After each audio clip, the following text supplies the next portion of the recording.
ഇന്ന് നടന്ന രണ്ട് സംഭവങ്ങൾ അത് പ്രേക്ഷകരുടെ ശ്രദ്ധയിൽ കൊണ്ടുവരാൻ ആഗ്രഹിക്കുകയാണ്. ഒന്ന്, കൊടുങ്ങല്ലൂർ കാവിൽ പോയിട്ട് ഞാൻ അവിടെ ഭക്തനായിട്ട് പോയതല്ല, രഹസ്യാറ തപ്പിപ്പോയതാണ് എന്നും കൊടുങ്ങല്ലൂർ പോയാൽ ഭക്തൻ എന്നാണോ അർത്ഥമെന്നും മസിൽ പിടിക്കുന്ന ഹിന്ദുനാമധാരിയായ പി ജയരാജൻ. രണ്ടാമത്തെ ആൾ TK ഹംസ. കൊടുങ്ങല്ലൂർ കാവിൽ പോയതുകൊണ്ട് ഞാനൊരു ഭക്തനായി മാറിയെന്നോ ആരാധനാലയങ്ങളെ മാറ്റി നിർത്തിയാലേ ഈ നാടിന്റെ സാമൂഹ്യ ചരിത്രം പഠിക്കാൻ കഴിയൂ എന്നോ ആരെങ്കിലും പ്രചരിപ്പിക്കാൻ ശ്രമിക്കുന്നുവെങ്കിൽ അവരോട് സഹതാപമേ ഉള്ളൂ.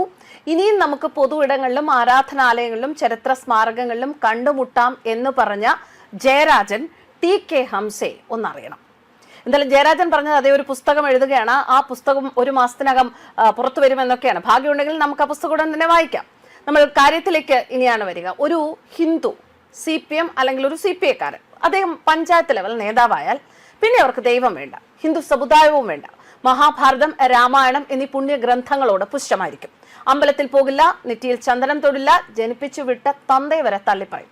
അതാണ് മതേതരത്വം എന്ന് പറഞ്ഞ് ഊറ്റം കൊള്ളും. പക്ഷെ മുസ്ലിങ്ങൾ അവിടെ വ്യത്യസ്തരാണ്. ഇനി ഏത് രാഷ്ട്രീയ പാർട്ടിയാണെങ്കിലും മതം വിട്ട് അവർക്കൊരു കളിയില്ല. മുസ്ലിം സഹോദരങ്ങളോട് ബഹുമാനം തോന്നുകയാണ്. എന്നാൽ എന്റെ ഹിന്ദു സഹോദരന്മാരെ കുറിച്ചോർത്ത് പുച്ഛവും തോന്നുന്നു.